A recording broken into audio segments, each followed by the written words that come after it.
When you first used an ab wheel, or if you haven't used one in a long time, what's the first thing you do when you grab one? You take it and you try to see how far you can roll out. Well, this is the wrong thing to do. And today we're going to take a look at how to advance from a basic kneeling rollout to a standing one. But first, we need to make sure we're doing the kneeling one correctly. And to do this, I'm going to use an ab roller that was sent to me. It's a prototype and not yet for sale. So just to be clear, this is not a sponsored video. Just a chance for me to try out a new product, and it's actually pretty cool design. Much higher in quality than my old ab wheel. The wheels are actually made of rubber, not plastic, and it rolls much smoother with the ball bearing design. The wider handles are very comfortable with solid construction you can see and feel. The handle actually turns sideways, making it compact for easy portability. The first thing we should do when we grab an ab wheel is to make sure we set up properly. One of the most common complaints about the ab wheel is that it can cause pain in your low back. This back pain comes from not properly engaging our abs and using our hip flexors. When you first set up, you want to go onto your knees, holding the ab wheel in front of you on the floor with your arms straight, and curve your spine like you're in the cat position in yoga, and your hips will be in a posterior pelvic tilt. It's important that you never lose this forward pelvic tilt. It will elongate some, but as soon as you lose it, that's when your hip flexors kick in and you start to feel it in your back. So to keep this from happening, you need to squeeze your glutes, keeping your whole body from your knees on the floor through to your hands on the ab wheel being in tension. And you have to keep this tension throughout the movement. Where most people lose tension is when they switch directions from the farthest position out to return back to the start. So at first, don't roll all the way out.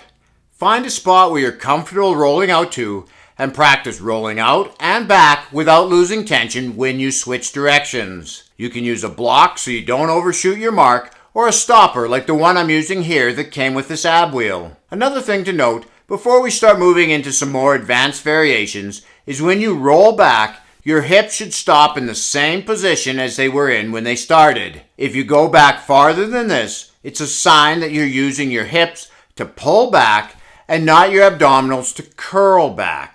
Once you can do 15 to 20 repetitions with full extension, maintaining tension the whole time, then you can move to the next progression. I should mention that once the wheel and your arms extend above your head, you start to use your rear delts and lats in the exercise. So this exercise strengthens these muscles as well. The next progression is to elevate your knees by putting them on a step. I find a 10 to 12 inch step to be the most comfortable. Otherwise, the movement is performed in the same way as from the floor. Now let's talk about starting to advance to the standing position. This is a big step, so don't rush it.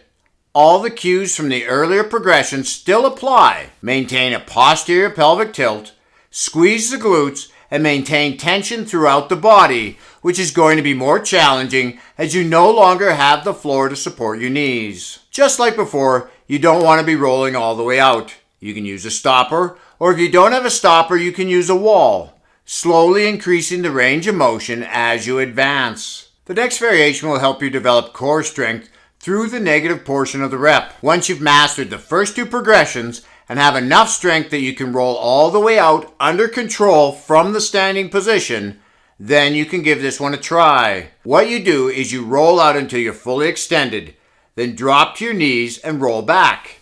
You have to be very careful once you're in this extended out position, as when you lower down to your knees, that's when it's easy to lose tension. So as you lower to your knees, again, pay attention to squeezing your glutes and maintain this tension. What is super important is that your abs are engaged and you're not using your hip flexors.